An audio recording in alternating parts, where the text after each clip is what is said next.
Okay, Rabbi, let's discuss something real fast regarding the Quran, if that's okay. Let me find it on Sure. the list here because the list is getting kind of long.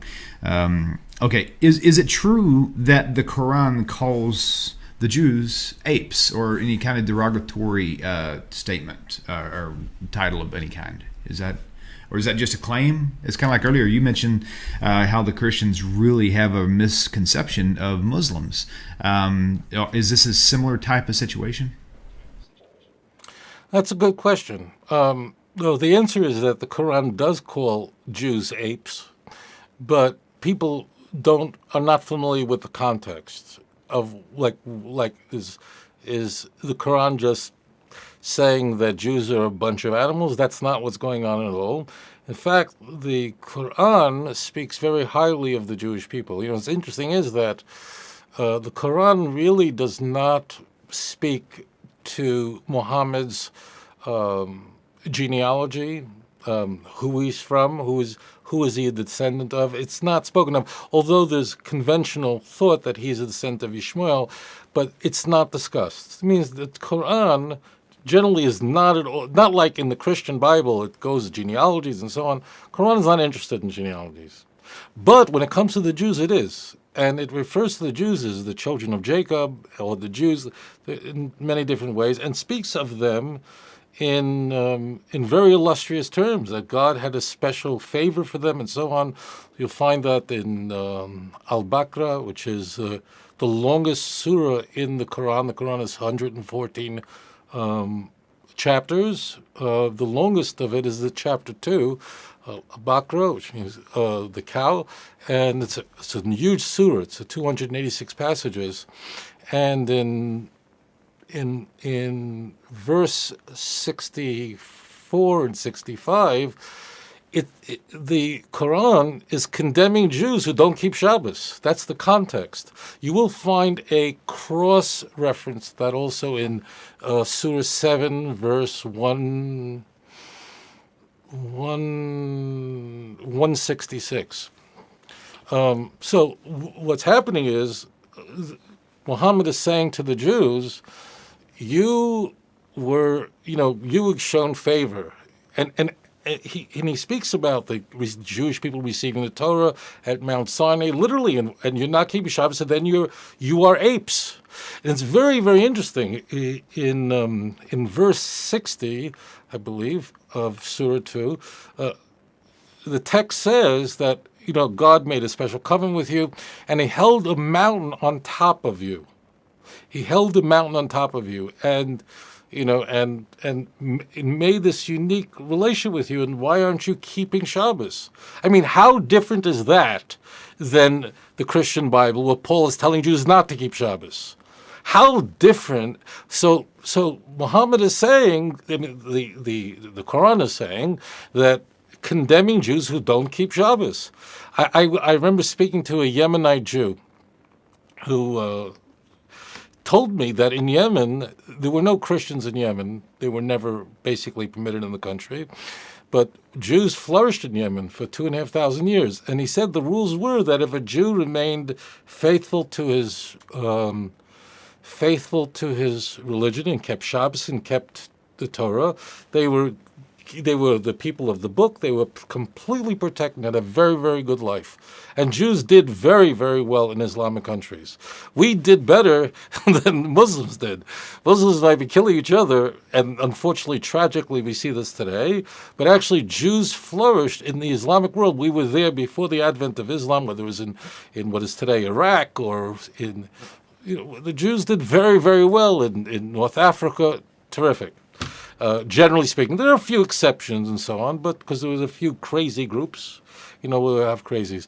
But it's interesting that I looked at the tafsir, the Islamic commentaries on, like God held a mountain over you. That's what it says in the Quran, in Al-Baqarah. So the classical Islamic commentators are trying to figure out, what does that mean? He put a mountain on top of you. Like, what does that mean of the Jews?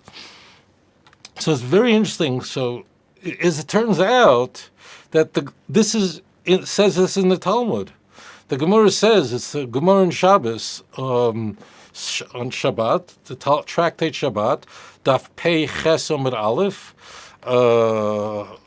that's 88a. The Gemara says, so there's a verse if you go to Exodus chapter 19, verse 17. So in Exodus 19, verse 17, just to frame this is the chapter right before the Ten Commandments. God is about to, give to the Jewish people the Ten Commandments, which includes, keep the Sabbath, remember the Shabbos and so on, the sanctity of the Shabbos. So at the end of the passage, so in verse 19, in Exodus 19, verse 7, it's very interesting. Now, all the translators ended by saying, and the people stood at the foot of the mountain. Okay? Almost every translation runs that way. But the Hebrew doesn't say that. It says that the people were underneath the mountain. But no one translates it that way. And the Gemara says that when the Jewish people were ready to receive the Torah at Mount Sinai, so Kofaf, that Hashem Kofaleim Har Chagigis, that the Almighty put a mountain on top of the Jewish people, and He said, if you be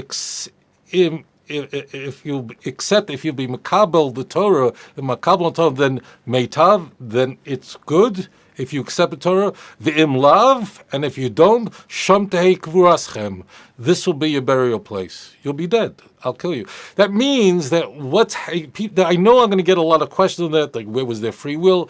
That's beyond the scope of this question, so I don't want to get forlorn. But the key point is that the Jewish people, their only purpose is to serve God through the Torah. And therefore, in the Qur'an, as I said, if you'll find it in chapter 2, you find chapter 7, Muhammad calls Jews who don't keep Shabbos, you have to just read it in context, calls them apes. Now, I'll tell you this, when I was a kid, if I didn't keep Shabbos, my father would call me worse than an ape. God only knows what would happen. I'd be in a lot of trouble. So it's an interesting contrast between the Qur'an and the Christian Bible. The Christian Bible is telling the Jews you don't have to eat kosher, you don't have to keep Shabbos, you don't have to do anything. You look at Mark chapter 7, verse 20 and 21, the making thing. You look at Acts with Peter seeing the sheet with unclean animals and go eat it. I mean, the Romans chapter 7, Paul is exhorting the Jews.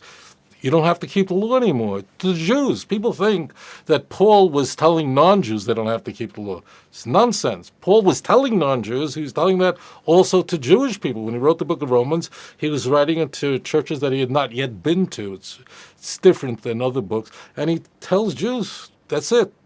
Your spouse died. It's a whole chapter dedicated to Jews not keeping Torah. So Paul is telling Jews not to keep Torah. So in the Qur'an, Muhammad says that you are apes, referring to Jews who are not keeping Shabbos. Now, there is among Islamic commentators, what does that exactly mean that they're apes? So, if in Arabic, it actually reads like they are apes. They're made into apes. But so some commentators say that they became apes, but the consensus is that no one became literally an ape. But it's basically saying that you're acting like an animal, you're acting like a pig. People say, why do you behave like a dog? Why do you act like a monkey? Why do you act like a pig? You're a pig. Look what you're doing.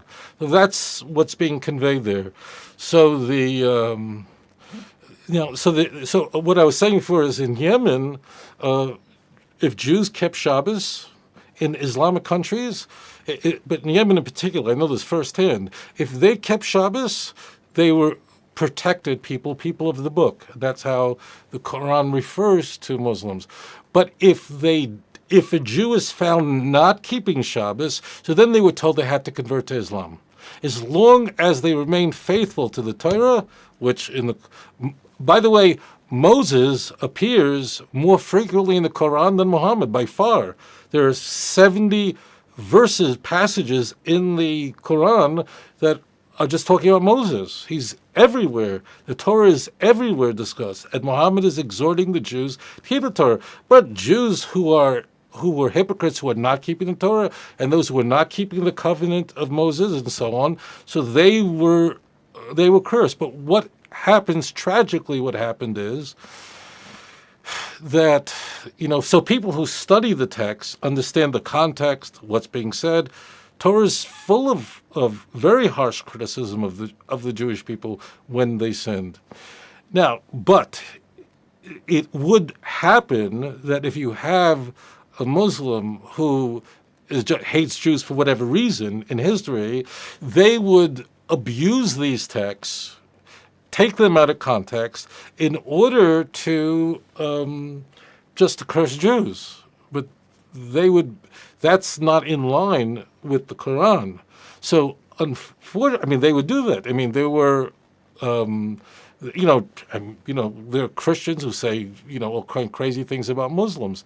But the key is that these texts can be abused by those who have hate in their heart.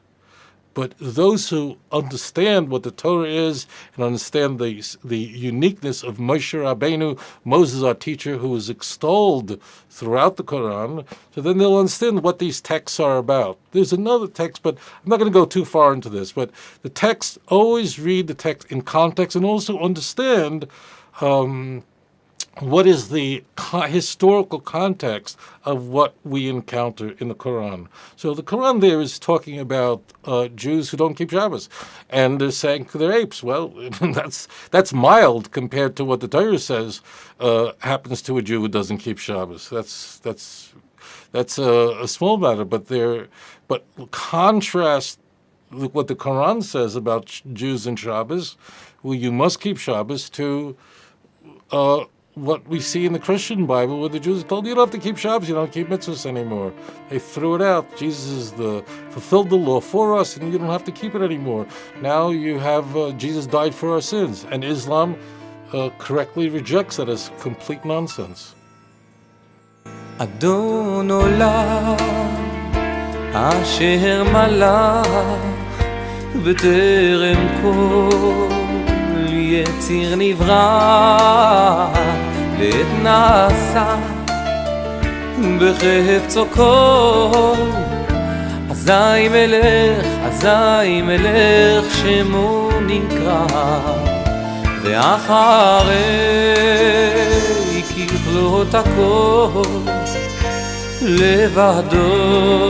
לבדו ימלוך נורא והוא היה והוא הווה והוא יהיה בתפארה אדון עולם אשר מלך בטרם כל יציר נברא לעת נשא בחפץ הכל אזי מלך שמו נקרא ואחרי ככלות הכל לבדו ימלוך נורא והוא היה והוא הווה והוא יהיה בתפארה אדון עולם אשר מלך בטרם כל יציר נברא לעת נשא בחפץ הכל אזי מלך שמו נקרא ואחרי ככלות הכל לבדו ימלוך נורא והוא היה והוא הווה בתפארה והוא הווה והוא יהיה בתפארה אדון עולם אשר מלך בטרם כל יציר נברא לעת נשא בחפצו כל אזי מלך שמו נקרא ואחרי ככלות הכל לבדו ימלוך נורא והוא היה והוא הווה והוא יהיה בתפארה אדון עולם אשר מלך בטרם כל יציר נברא לעת נשא בחפץ הכל אזי מלך שמו נקרא ואחרי ככלות הכל לבדו ימלוך נורא והוא היה והוא הווה והוא יהיה בתפארה אדון עולם אשר מלך בטרם כל יציר נברא לעת נשא בחפץ הכל אזי מלך שמו נקרא ואחרי ככלות הכל לבדו ימלוך נורא והוא היה והוא הווה בתפארה והוא הווה והוא יהיה בתפארה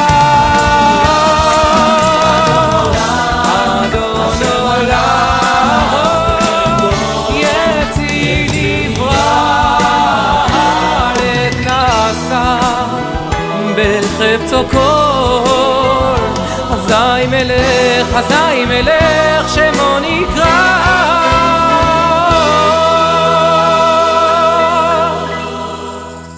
אדון